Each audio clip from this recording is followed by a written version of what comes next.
Hello, everybody. This is Ken Brown. I'm the Executive Director of Transportation Energy Partners, and I'd like to welcome everybody to today's webinar. We got, I think as people know, there's been a lot of action in Washington, D.C. this week that's going to affect the whole country, and we're going to talk about that action today. So next slide, please. First, I just want to give a shout out to our many sponsors. We appreciate your support and couldn't do the work without you. So thank you very much to all of our sponsors. Next slide, please. I'm going to do a quick introduction of all of our speakers who you can see before you, and then you're going to hear from each of them. We have, and many of you know all of these folks. They've been key leaders in helping to advance clean fuels and clean vehicles for many, many, many years. And they've played a major role in the legislation that's the law that recently passed, the Bipartisan Infrastructure Bill, as well as the reconciliation bill that we're going to talk about today. So we appreciate everybody's leadership and we appreciate your participating on today's webinar. We got Genevieve Cullen, who's the president of the Electric Drive Transportation Association. Hi, Genevieve. Thanks for being here.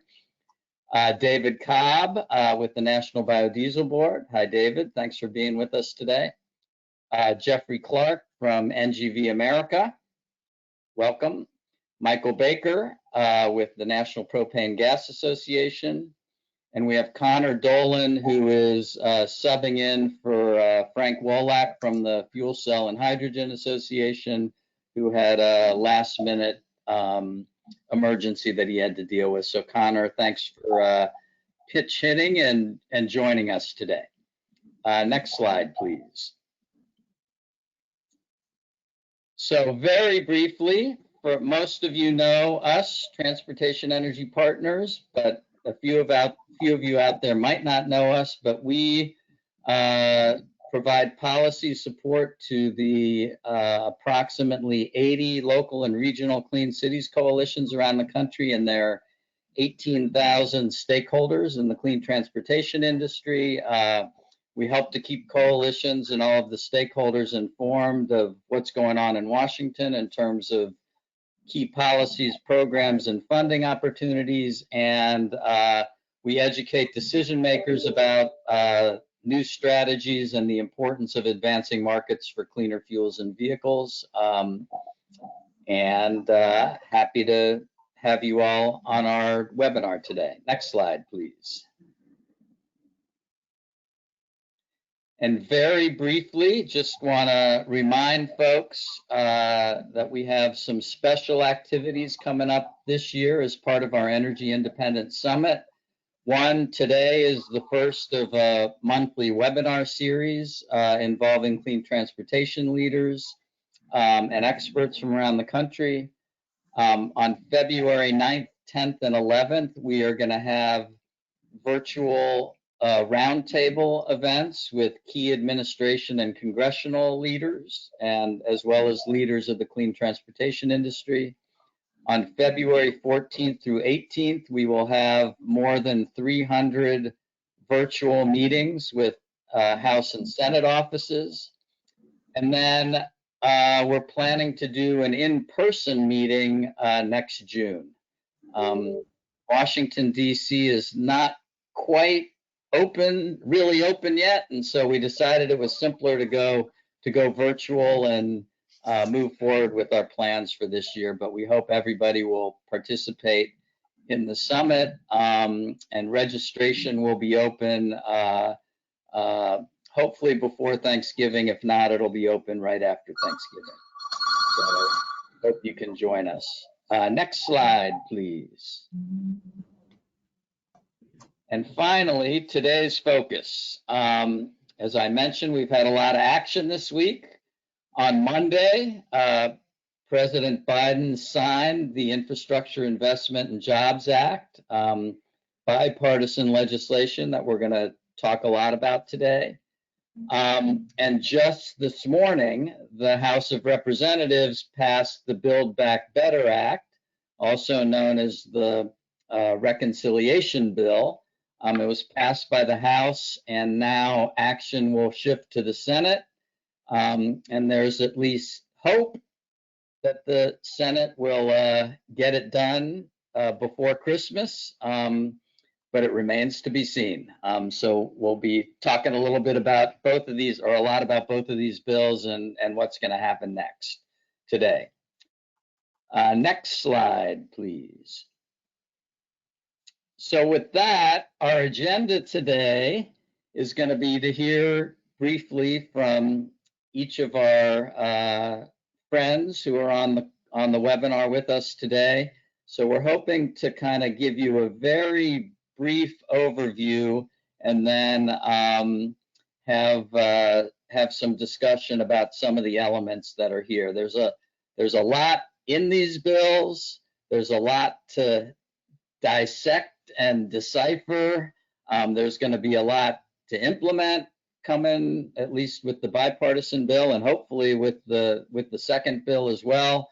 And so the purpose of today is to introduce you all to this stuff, let you know what the major provisions that are in these bills that deal with the various fuels and vehicles, and to talk about how we all move forward together towards implementation.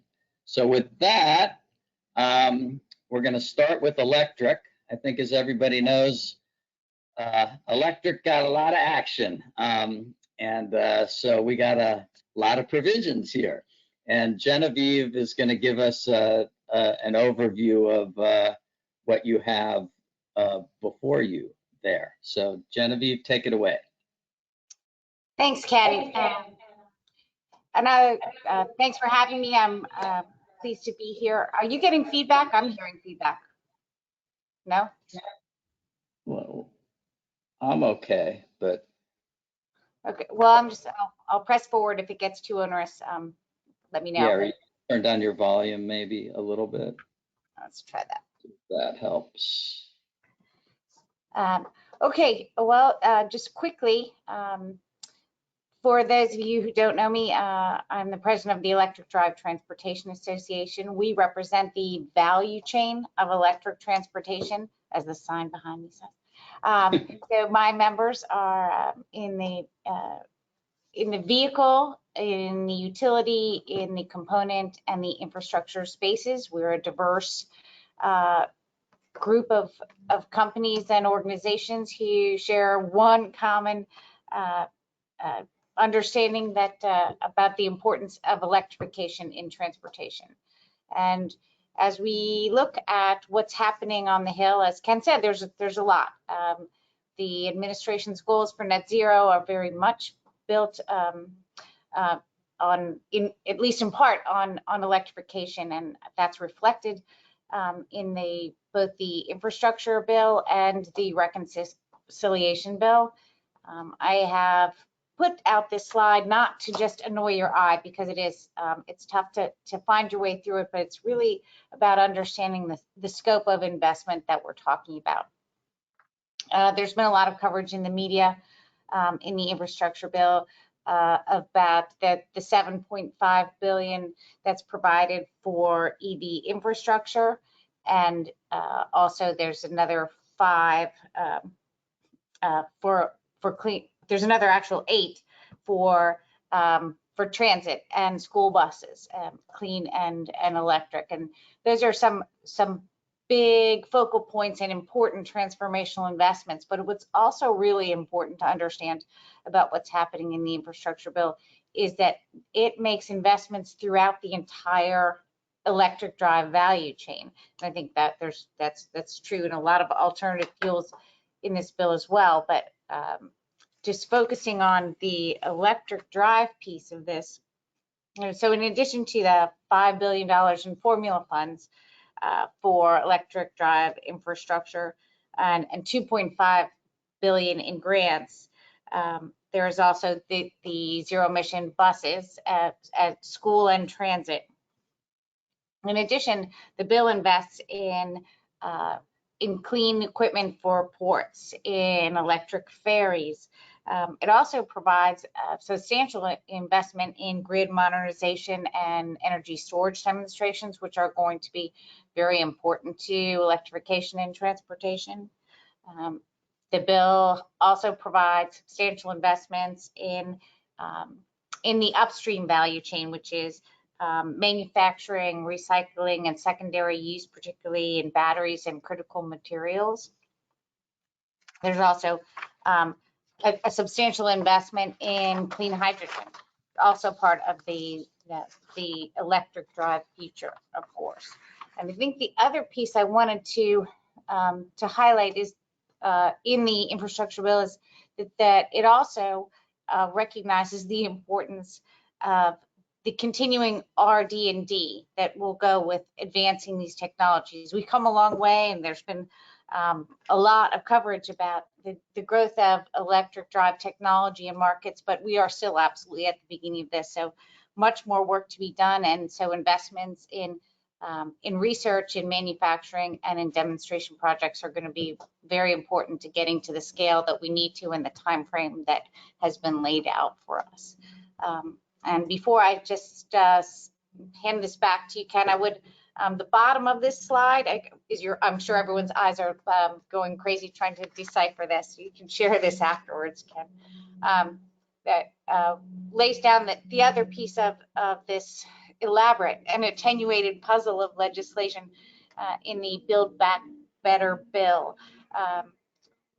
which lays out additional spending in tax credits and infrastructure to complete the all of government approach and all of markets approach to electrification. And I think we'll all be digging into that in the days and weeks to come. And with that, I will hand it back to you, Ken, and look forward to answering your questions later. Oh, gotta unmute. Thank you, Genevieve. That's a good quick overview. One way I like to think about it, and this isn't separate, but one big thing that's in the second bill, the bill that passed the House today, the reconciliation bill, also known as Build Back Better, are all the tax incentives. And so those are going to be very important in helping to create the demand both for electric and other fuels as well. With that, we're going to turn it over to Connor Dolan with the Fuel Cell and Hydrogen Energy Association to talk a little bit about the investments in hydrogen. Connor? Great. Thanks so much, Ken. Really appreciate the opportunity to join you all and speak to this group. It's a very exciting time right now for all of us in the alternative fuel space, and I think there's a lot for us to all be happy with these two bills. Turning first to the Infrastructure Investment and Jobs Act, there is $9.5 billion in this bill specifically for clean hydrogen programs. That's $8 billion for at least 4 large-scale hydrogen production and utilization projects called regional hydrogen hubs that are going to be developed across the country.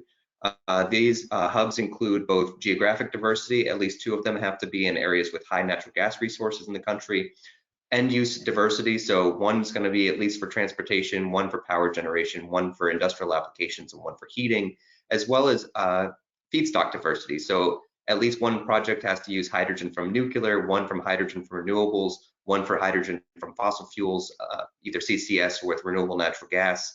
And there's so that's the 3 diversity on the feedstock diversity.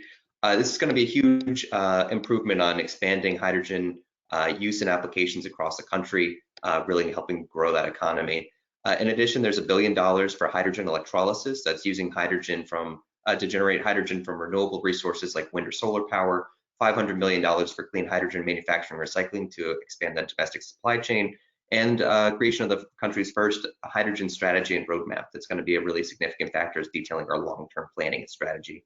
Beyond these hydrogen-specific provisions, there are a number of crossover activities from a lot of the areas that Genevieve mentioned just a few minutes ago.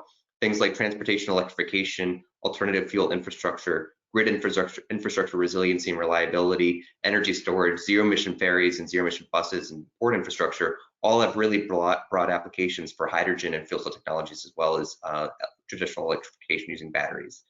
So fuel cell electric vehicles are applicable for buses and ferries, a range of port and cargo equipment, forklifts, all up and down the transportation supply chain, including aviation and maritime propulsion. So we are really excited to see the huge range of provisions in this bill that's going to expand decarbonization through hydrogen use and production. Turning to the Build Back Better Act, as you had mentioned, Ken, there's a lot of activities here on climate change that's going to be focused specifically on financial incentives and tax credits. We are really proud of all the hard work our members have done and our staff here to get the clean hydrogen production tax credit across the finish line with the passage in the House. This is going to dramatically reduce the cost of clean hydrogen production at the federal level by providing up to $3 a kilogram tax credit for the cleanest hydrogen production. It is a scaled credit and it's technology neutral, so you get a credit, lesser credit if you are not as clean as the cleanest of clean hydrogen using, for instance, renewable electricity or nuclear power, and it's going to be a really big game changer on that front to help bring down the cost of clean hydrogen. There's also huge credits extensions for fuel cell stationary systems, fuel cell forklifts, an expanded carbon sequestration credit that's going to be a big benefit to expanding across the industry, not just hydrogen, but elsewhere as well. Long-term extensions of the fuel cell motor vehicle credit, as well as creation of a new 45Y commercial electric vehicle credit that's going to be helpful for both battery electric and fuel cell electric medium and heavy duty vehicles. It's going to be a big game changer on that front with a 30% credit. There's also a huge expansion of the alternative fuel refueling property credit 30C. That's for BEV chargers, hydrogen fueling infrastructure, and other alternative fuels. There is a huge increase in funding or support there specifically for zero emission transportation options like batteries and fuel cells to really bring down the cost of these systems. So beyond that, there's a number of other activities that I know Genevieve touched on. $5 billion for heavy duty zero emission trucks is going to be really huge in getting deployments of these really key infrastructure aspects that's needed for decarbonization.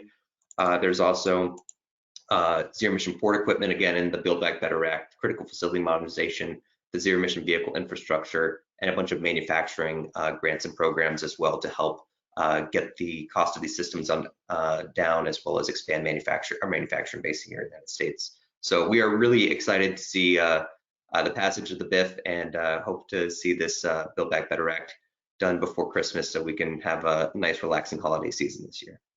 So thank you again.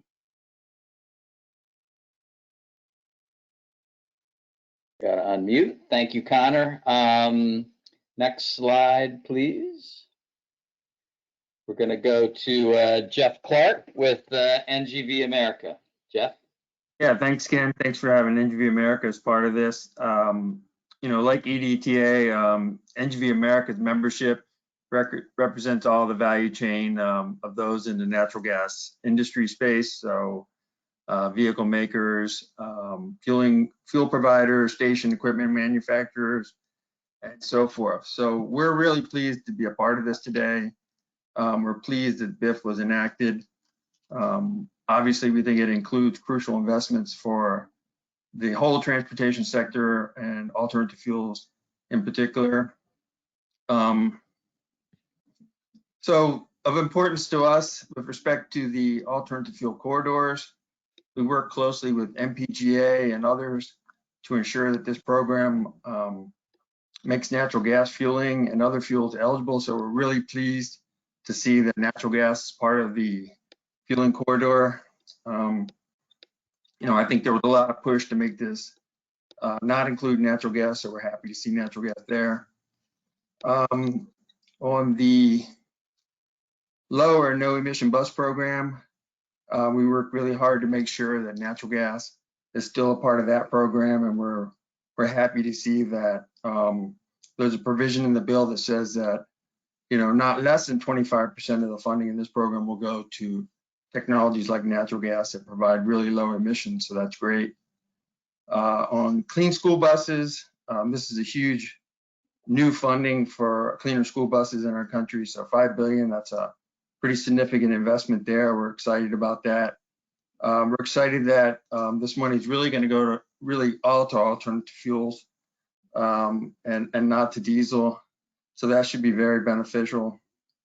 And then, other provisions in the bill, it's a huge bill that we're really excited about and we think will be beneficial to our members, are funding for ports, significantly more funding for transit, even beyond just the low or no emission program, a lot more funding for transit agencies to turn over those old fleets and buy newer, cleaner buses. So that's great. We're excited about the expanded funding for hydrogen. I think down the road, you're going to see more synergy between the natural gas industry and the hydrogen industry, and I think that's going to be beneficial. I think shorter term, you're going to see for us obviously a lot more renewable natural gas, but then you'll see synthetic natural gas and hydrogen. So more of our vehicles in the future, I think, will be fueled on hydrogen. So that's great. We're pleased to see the funding for upgrade to the natural gas delivery system, which addresses concerns about upstream emissions from natural gas, since renewable natural gas relies on that system. We think that's a positive development. And then, Ken, CMAQ has been hugely important over the years for alternative fuels. So we're glad to see CMAQ funding in this bill is significant. Switching to the Build Back Better bill, of importance to our members and those who are interested in using natural gas as transportation fuel is the 5-year extension of the AFTC tax credit, which provides 50 cents for natural gas and other alternative fuels. This is a shorter time frame than the 10 years that was initially proposed in the House bill, but 5 years would be the longest extension we've ever had. And I think that's the type of extension that's necessary to allow for investment for new users to make an investment in natural gas. So that's great. Our industry's also been pushing a $1 credit for renewable natural gas as a transportation fuel. We currently don't expect that will be in the final bill. If you look at the bill that's been proposed, they have the AFTC for 5 years, and then they have a low carbon fuel credit that kicks in after the AFTC would expire. And that low carbon fuel credit should incentivize RNG in transportation. So that would be beneficial. With respect to the tax credits for heavy duty trucks that have been talked about before, we're currently not in that program. We'd like to see either an expansion of that credit to include natural gas or a different credit for natural gas. And certainly we'd like to see hybrid, some of the hybrid trucks that are coming into the marketplace benefit from that tax credit. Our view is that in the medium and heavy duty space, there's still room for all the different alternative fuels, and that if you don't incentivize natural gas, what you're doing is basically saying, well, then most of those other trucks are going to be diesel in the future. So we think it's important to provide that incentive for natural gas as well. I should have started out by thanking Allison Cunningham for all the hard work that she put into and in working with some of you all to get all this done. And she's not with us today. She had a day off, and so I'm pinch hitting for her, but I should have started off by giving her all the credit she's due. She's doing a wonderful job for us, and I want to mention that. So thank you. Thanks, Jeff. Appreciate it. Next slide, please. We're now going to hear from Michael Baker from the National Propane Gas Association. Thanks, Michael. Hey, Ken, thanks for having me today, and thank you for everyone being on as well. We, like everybody, are absolutely thrilled to see the passage of the and signed into law the Infrastructure Investment and Jobs Act. NPGA has really worked tirelessly to educate staffers and members, specifically Democrats, on kind of the green and emissions reduction benefits of propane as an alternative fuel over the past couple of years. A lot of these provisions that we worked on, we've been working on them for years. So it's nice to see them finally kind of come to fruition. And there's a lot of provisions in the bill that do go towards electrification, and I think that that's important to helping us reach our goals. But For us as an industry, we really wanted to make sure that we received some level of parity in the bill, and I think to that extent we were successful. So it was good to see Congress, at least to a certain extent, value kind of an all of the above approach to how we can solve this problem. So Infrastructure Investment and Jobs Act, $2.5 billion for grants for charging and refueling infrastructure. Certainly want to echo Jeff's sentiments. We worked really closely with Allison Cunningham, and if I could only tell everyone on this webinar how many times we were told no, you cannot be included in this bill. But we kept pushing, and we were in, we were out, we were in, we were out. But we really kept the nose to the grindstone, found a way to yes. So this is a big win for us. $1.6 billion for low emission buses and bus facilities. This is a great opportunity for propane paratransit vehicles. $2.5 billion for the Clean School Bus Program. I think this is perhaps one of the more valuable provisions for us. Propane buses, we can show a 40% reduction in CO2 versus on a dollar for dollar basis versus electric counterparts. They're extremely clean vehicles. They're affordable to adopt. We currently have over 22,000 of these vehicles on the road today. And with these provisions, we expect that number to get exponentially higher in the next couple of years. We're also super excited about this pilot program, which allows drivers under the age of 21 to participate in interstate commerce, more or less mirrors the Drive Safe Act. This is something we've been working on, again, for 3-4 years.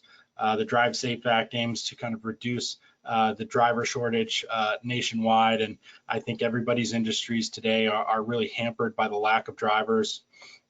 There are really so many things in here for us to mention, and I wish we had time to kind of go through everything. A couple others that I'll mention. Emissions reductions at port facilities, fantastic opportunity for propane, whether that's kind of low emissions, prime power generation, or forklifts. There's a lot of opportunity, I think, for a variety of different fuels, and particularly propane. There's money in here for workforce development. There's also low emitting and rural ferry programs we think we'll have access to. As it relates to the Build Back Better Act, looking at the House passed bill, 5-year extension of the alternative fuel tax credit. This is the end user incentive that we've been pushing for years, and we've told Congress this is the best way that you provide an incentive to the end user to adopt alternative fuel vehicles like propane vehicles. Again, worked really closely with Allison Cunningham at NGVA. She's been a fantastic partner on this.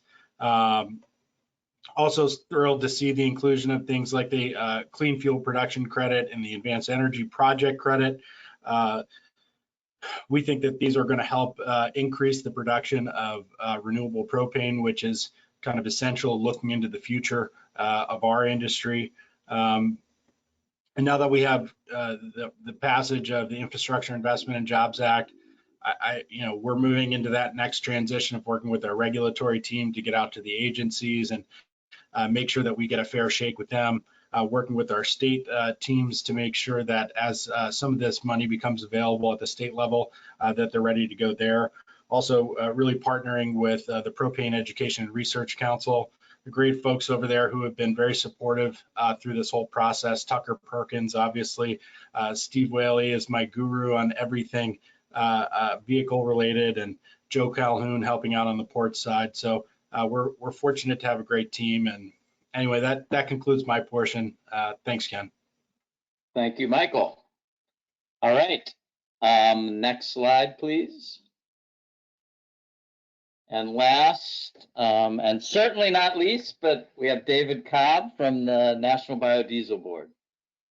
Yeah, thanks, Ken. Appreciate the invite. And just a programming note, NBB is actually in the process of changing its name. So the next time you may see me, I will be with the Clean Fuels Alliance America. And that's meant to better reflect our members and what they make now. We make more than just biodiesel, but renewable diesel, sustainable aviation fuel, and bioheat home heating fuel. So that's coming soon. in contrast to Genevieve's slide, I only have 2 boxes, and draw from that what you will. But and it only references the Build Back Better bill. The bipartisan infrastructure bill didn't really have a whole lot in there for biodiesel or biofuels in general. We did have about eligibility for about half of the clean school buses program that Jeff and Michael mentioned earlier, but that was about it. So we kind of pinned our hopes and advocacy on the Build Back Better Act. Couple of good results there. We did get a 4-year extension of the $1 per gallon biodiesel tax credit, plus the carbon emissions-based credit after that, as well as just under $1 billion in funding for biofuels infrastructure. On the tax side, we're very excited about the extension there. You know, the biodiesel tax credit's one of the tax extenders that Congress has enacted and let expire many times over the years, and it's one of the main drivers of growth for our industry, particularly when it's in place prospectively at the beginning of the year. We haven't had many of those years, but it's very effective when it is. And you know, last year is a good example. With COVID reducing demand for all fuels, our industry actually still grew by about 200 million gallons, and it wasn't because of the RFS. It was because the credit had been reinstated at the beginning of last year. Right now, the biodiesel tax credit's set to expire at the end of next year. So this bill would take it out to the end of 2026. And as with the alternative fuels credit, you know, the Ways and Means Committee originally reported a 10-year extension at the full $1 credit, but through negotiation with the finance, it was cut to 4. And then it converts to this production tax credit starting in 2027. This is the technology neutral credit that Chairman Wyden discussed on a previous webinar here, and they would provide a maximum $1 per gallon credit for any fuel that can achieve carbon neutrality, and then it scales down based on carbon intensity.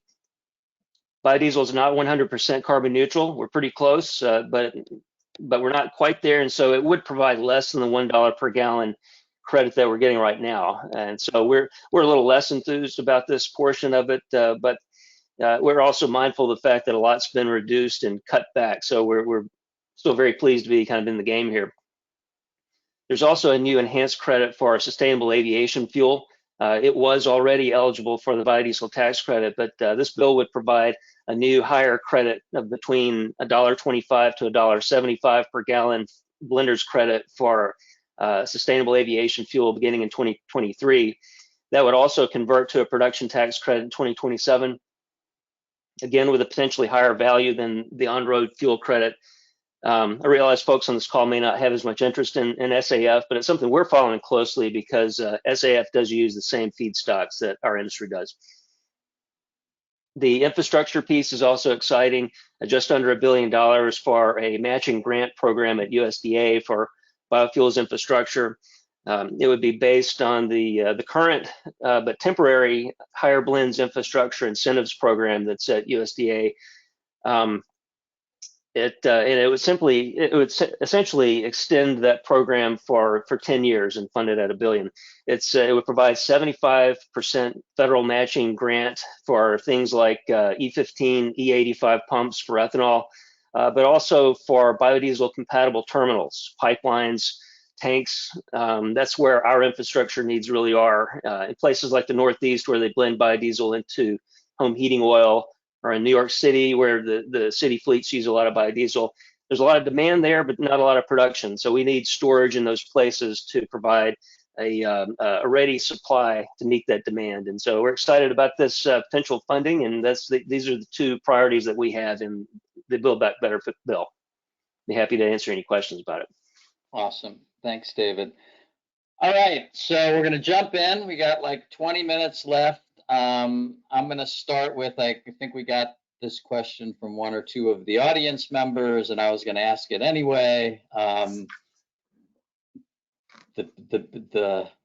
know, I don't know how many hundreds of $1 billion question is, what's going to happen in the Senate, particularly with Senator Manchin. It seems like for all this stuff, at least we got 49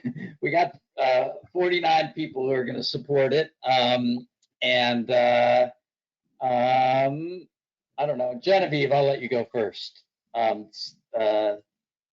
just your sense of where we're at, where we're going, and how it's going to proceed over the next the weeks ahead. Yeah, sure, no problem. Well, so where we're at, well, that part we know, right? The House, wrapped up its version of Build Back Better, and this adventure and alliteration will continue over on the Senate side. The process will require, the Senate has an additional procedural hurdle before consideration, right? What's the bird rule that everyone discusses, that there are several sort of sorting gates required by the bird rule for elements that may or may not be included in a reconciliation bill. So this bill, they've been pre-gaming this process, feeding it in bits to the parliamentarian and seeing what pieces would have to be excluded, what pieces could be modified and still stay in there. And so that's going to require changes based on bird rule. Then I think there's also going to have to be changes not only based on potentially the Mr. Manchin or Senator Sinema's requirements. It turns out, in the Senate, everyone has that exact same power, based on this balance. So I think there will be a lot of ongoing negotiation, certainly within the Democratic side, to get to secure those votes necessary. And it's going to, I think it'll take till Christmas. That's just a guess. I have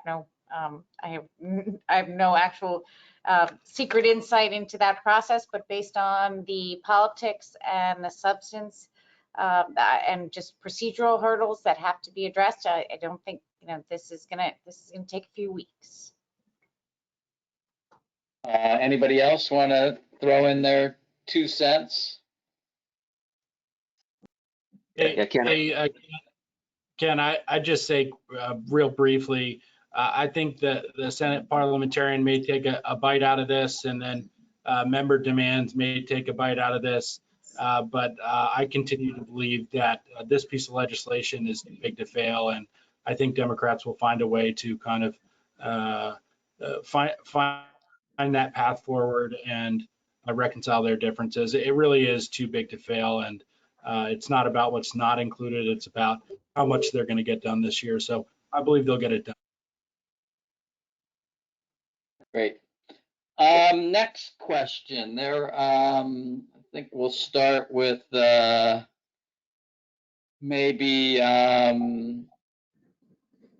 we'll start with Jeff on this one, which is there's a lot of focus. There's been a lot of focus in the agencies. There's been a lot of focus in the administration, and there's focus in at least in the infrastructure bill on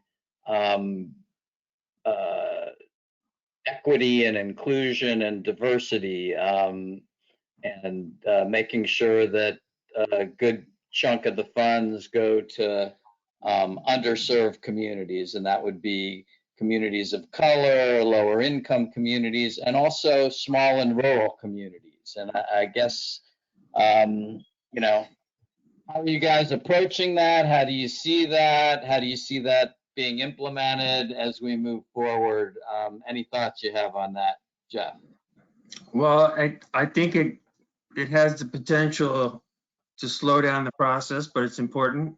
I think it's consistent with addressing problems where they're worse, right? And that's always been the case with air pollution in urban areas. So I don't see any problem or any issue there in terms of trying to get the most of this money in ports and rail facilities and things like that tend to be in urban areas. And this funding will be much needed to address those harmful emissions in those areas. So I think that's great. You didn't touch on it, but I think there's even there's an interesting provision in the bill that they have to take a look at infrastructure and possibly moving roads or moving bridges or rerouting infrastructure if it's was put in the past in places where that was unfairly done to certain neighborhoods. So certainly think it's an important consideration. I think this bill is going to be really hard to roll out quickly, and that's just another thing that's gonna, that they're gonna have to work their way through. I would imagine it would impact both discretionary funding as well as the block grant funding, right? So the states will have to deal with that in terms of administering the money as well as the federal government. Yep. Anybody else want to make a comment on that? Can I just weigh in and say, obviously it's a critical priority of the administration, but it's also a key benefit of cleaner transportation and advanced infrastructure is making more livable communities and making that access available to, that benefit available to all communities, and to create jobs doing that across all communities is I think a goal of all of us on this call. And I do think to Jeff's point, there are existing programs and also new ones that you need to stand up a program and establish regulations and guidance to help this money be spent in this effectively in these directions. And I think that's part of what the administration is trying to accomplish with the creation of this the task force, is to try and provide those resources and guidance to state and federal agencies who are moving money and standing up programs with new imperatives behind them. That's great. I'll just add real quick. I think there's definitely, I'll just want to echo Genevieve. I think there's a lot of opportunities for, low emission, zero emission transportation, especially in this space. When you're looking at things like the Clean Heavy Duty Vehicle program that's in the Build Back Better Act, there's $5 billion there, but there is $2 billion specifically allocated for non-attainment areas, things as well as the grants to reduce air pollution at ports. There's $3.5 billion overall, but at least 25% has to be investments at ports and non-attainment areas. So I think there's, when you're looking at these communities, they're often located in the higher emitting areas. If you're looking for ways of reducing emissions in there, I think clean transportation is a huge opportunity. The highways always typically wind through these disadvantaged communities. Ports and airports are located next to these communities, and finding ways of bringing down emissions there is a huge opportunity for, I'm sure, all of the industries that are out here. Great, thanks, Connor. And Ken, I'll just add too that the National Biodiesel Board just released a study by Trinity Consultants that showed that the more biodiesel use there is in the heavy duty fleet in home heating applications in cities, and it's in the study, it goes all the way down to the neighborhood level. It shows the benefits to less cancer rates and less hospitalizations due to cleaner air, because biodiesel emits 80% less particulate matter. It's not just on the carbon side there's benefit, but particulate matter emissions are greatly reduced. And so we've got a whole study out there that we've been shopping around the hill during all of this that shows some real benefits, particularly for urban areas. That's great. I was going to ask you, David, also about rural areas. There's also a focus on helping, and there are unique challenges to helping out small and rural communities. And it seems that, biodiesel, with your connection to the agribusiness and the farming community, that you're uniquely situated to help educate people about the economic benefits of that, of those fuels in rural areas, in addition to the clean air benefits. Any thoughts on that? Yeah, that's for sure. I mean, most of our production is in rural areas, though we do have production on the east and west coasts and in the urban areas too. But most of the production is in the Midwest, and most of our feedstock is soybean oil. And in fact, we make use of the soybean oil that doesn't have a use in food applications. So Biodiesel makes use of that kind of surplus oil, adds value to it. In fact, if you put a dollar amount on it, the production of biodiesel adds about 13% to the cash price of a bushel of soybeans. So it's a tremendous value add to farmers in the rural economy. Thanks. That's great. All right, I'm going to ask another question that we've all been working on for a long time.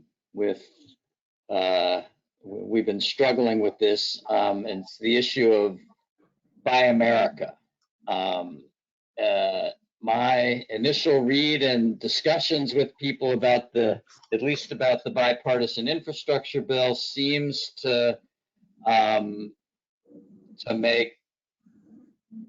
increase the bureaucracy in terms of getting waivers and dealing with Buy America issues. We've been really just the main place we've been facing it thus far is in the Federal Highway Administration has been the biggest problem. And so I don't know, unless there are charging infrastructure and fueling infrastructure made with 100% U.S. iron and steel. I think we're going to run into similar problems again. I want to know if what people are thinking about that. Genevieve, any later thoughts on how your members are trying to work through that stuff? Well, I think I don't think there's an easy answer here. The fact is there is a really vigorous administration emphasis on Made in America provisions. There's an existing sort of process that's working suboptimally already. That I think is going. Generous. That's being generous. So I think it's just a job for us all going forward to see if we can make make the existing machine work better and see if we can actually have conversations with the administration to sort of balance out the goals for speed and density of deployment with those requirements. And it's just it's going to be an ongoing conversation for sure. Yeah. I mean, they do have the structure to approve these things. They have indicated to me that they're at least open to entertaining waivers. I haven't seen any granted yet, but I believe they're entertaining them. So for those of you out there who have projects, I would strongly recommend, particularly if they're electric or hydrogen projects, and even natural gas and propane projects, I would submit to.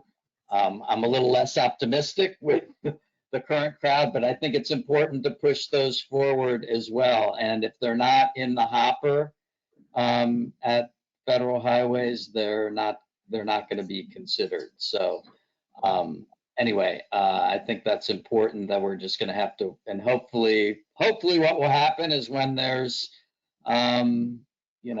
$7.5 billion of federal highway infrastructure money that needs to be spent, hopefully they're going to be able to spend it. But remains to be seen. I'll just add, there is some exemptions provided, in the case that it's not, it'd be too costly, or if there's not enough relevant products available or in the quantity or quality that's needed for this. But it does seem to be a kind of a bipartisan issue where both sides of the aisle are very supportive of the domestic content requirements and even some of the labor requirements as well that are in here for prevailing wages and apprenticeship, kind of integrated throughout the bill. So I think it's a reality that we're all going to have to really deal with. Yeah, I think it has the potential to really slow things down, at least in some areas, particularly as the administration attempts to centralize some of these decisions and apply them to other places where they don't aren't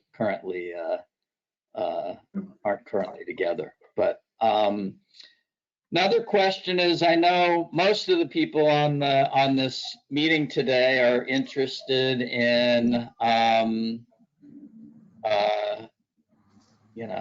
interested in the funding. How do they get the funding? How do they prepare to get the funding? So any advice? We'll start with you, Michael. Advice to folks out there in the real world who, we're seeing huge numbers. We got huge new programs. What can people be doing to get ready and to take advantage of the new resources? Yeah, I think for us, if I can kind of turn that question back around and rearrange it a little bit, is what we're doing for our members to try and get them prepared. And I kind of touched on this a little bit earlier. Is the first step is getting the legislation signed into law, which is done for the Infrastructure Investment and Jobs Act. Next, it goes to the agency, and I think it's just making sure that we're making those touch points to make it easier for folks on the other end to receive the money. And then for us, working with our state teams to make sure that our state affiliates are aware of kind of state grants that are those monies that are available. And then working with our checkoff program so that they can work with our industry members and their customers in order to make the most of this. So I think, if I'm on this webinar, I think I'm looking to the trade associations that I belong to take the leadership to make sure that we're all providing value to you as members and making sure that we're making these projects and grants known to you so that you can make the most of them. And I think that that's the most valuable thing you can do is go out to other organizations and see what's available and how to make the most of it. And I assume everyone on the phone is doing the same thing we are, which is really doing our due diligence to make sure that we're maximizing the dollars on the tail end. That's great. And Genevieve, I was going to ask you a question to help provide a little clarity to the extent that you can, which is on I think two of the big pieces are two big new programs that you mentioned. One is the fueling infrastructure. And so my understanding is there's a total of $7.5 billion. $5 billion of that is going to go out for electric charging by formula, and the other $2.5 billion is going to go by competitive grants, and that can be for any of the fuels.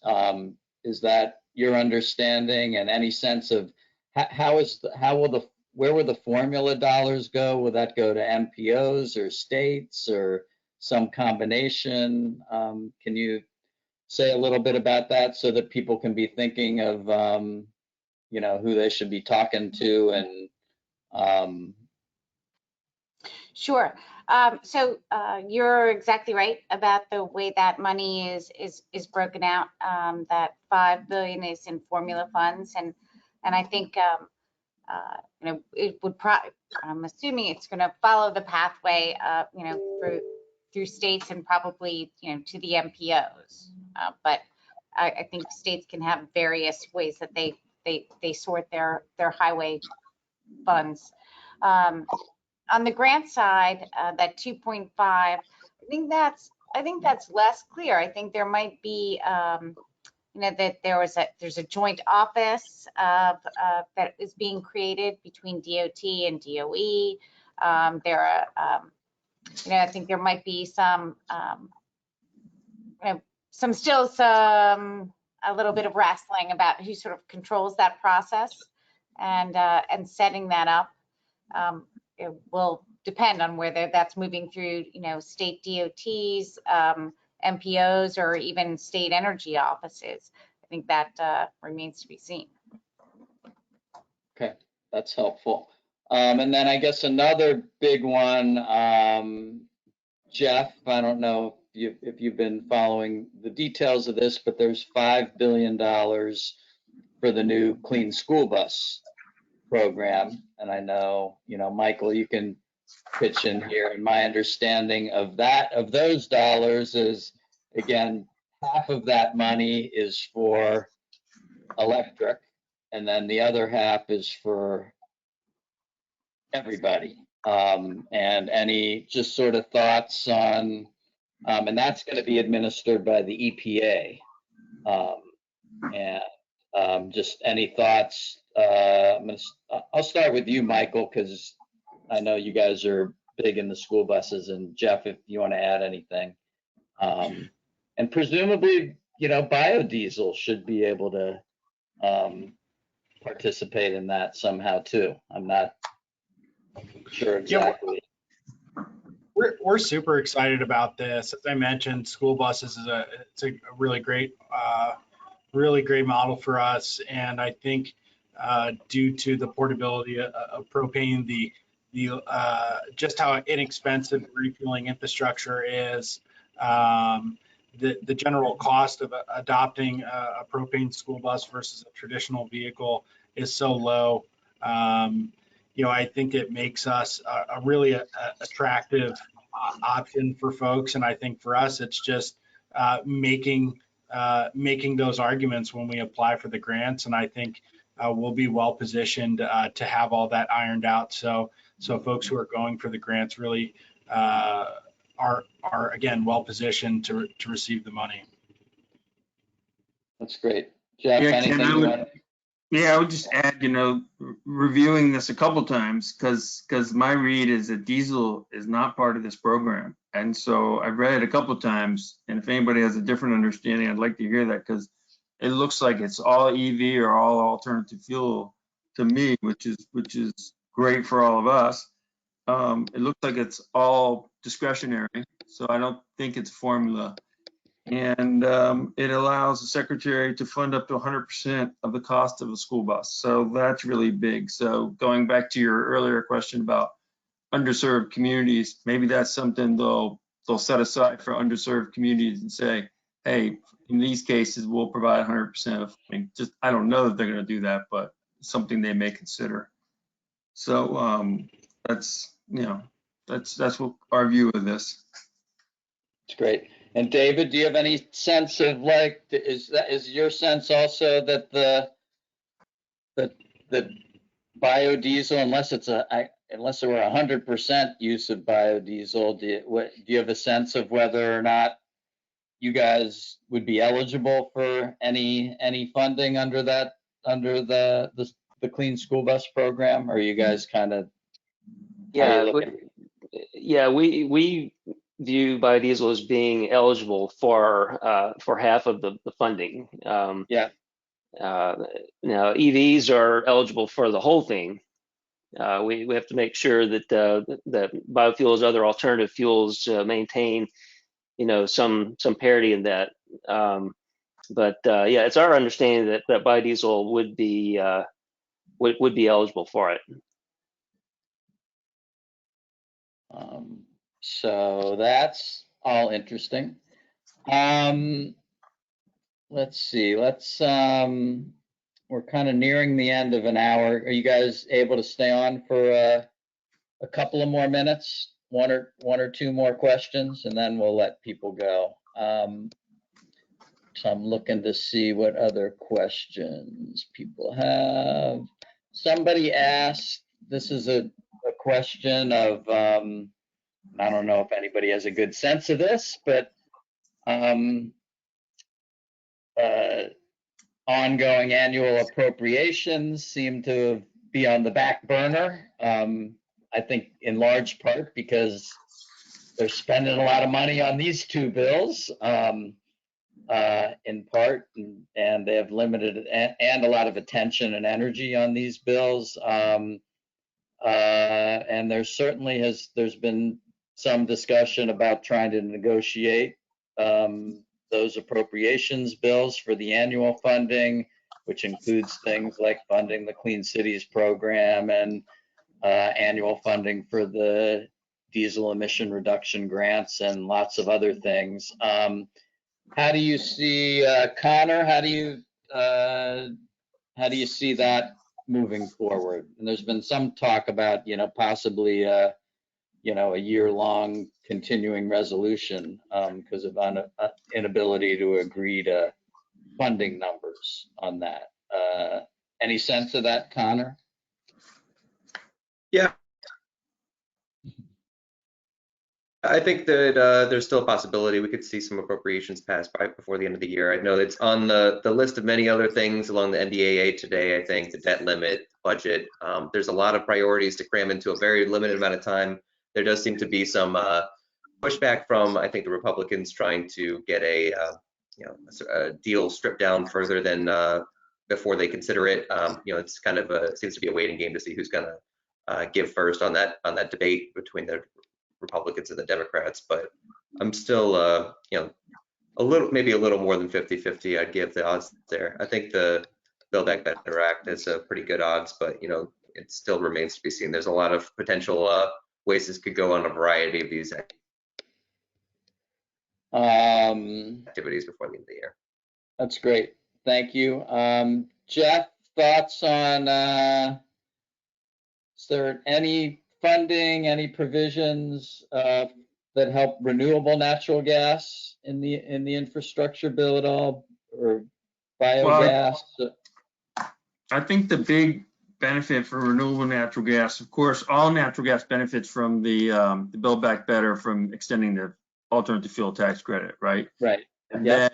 then I think RNG would do really well under the production tax credit that people were talking to about as the Wyden credit. The way I read that bill is you'd have to be better than a baseline of something like 50 grams per megajoule CI score, carbon intensity score. Initially less than 50 to qualify, and then over time less than 25. And so RNG should qualify there, certainly qualify under both of those metrics. Landfill gas, some landfill gas may not, but so I think RNG will do very favorable under the Build Back Better. All right, I'm going to wrap up. I'm going to give everybody 10 seconds to give their prediction on does Build Back Better make it before Christmas? David, you get to go first. Well, I believe it was Michael was saying earlier. He said that that this is too big to fail. I tend to agree, though Manchin is always the the wild card here. I understand he's ready to vote, but no indication of how he'll vote. I know he's asking some West Virginia companies whether they see themselves better off under BBB or under the current tax scheme. So he's always a wild card, but I think it's better than even chance passing. Jeff? I think there's a better chance it'll pass. I think Manchin won't be a Grinch. That's what I think. Michael? Well, I'm going to put my congressional staffer hat back on and relive all the years of calling my mother and telling her I won't be home for Christmas. I will reiterate my previous point of view that it will pass. It is too big to fail. But I think a better timeline is before 11/59/59 on New Year's Eve. There you go. Connor? Yeah, I think before Christmas is probably likely. It could certainly slip, probably like a day or two in advance. Hopefully, I'd really prefer not to have this slip beyond that. I do think, at least on the tax side, there was a lot of pre-conferencing done between the House and Senate to build this transition in there of kind of the 5 and 5 structure in a lot of areas between the House and Senate. So I'm pretty optimistic, at least on our climate provisions in the tax side. And Genevieve, you get the last word. Well, thank you. And is this a game show? Is this closest Yes. without going over? I'm Yeah.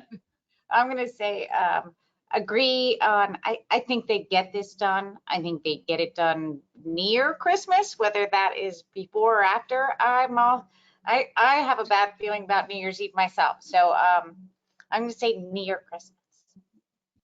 Near Christmas. All right.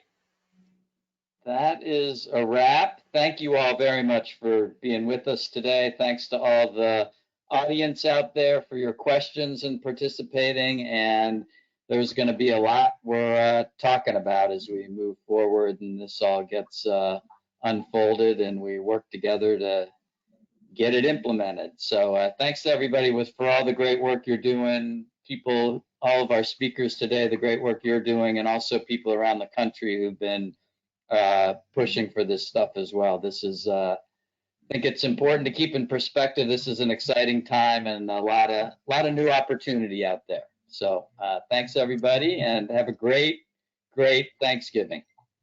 Thanks, Thank you. Ken. Yep. Thanks, Take care. Ken. Thanks, everybody. Thanks so much.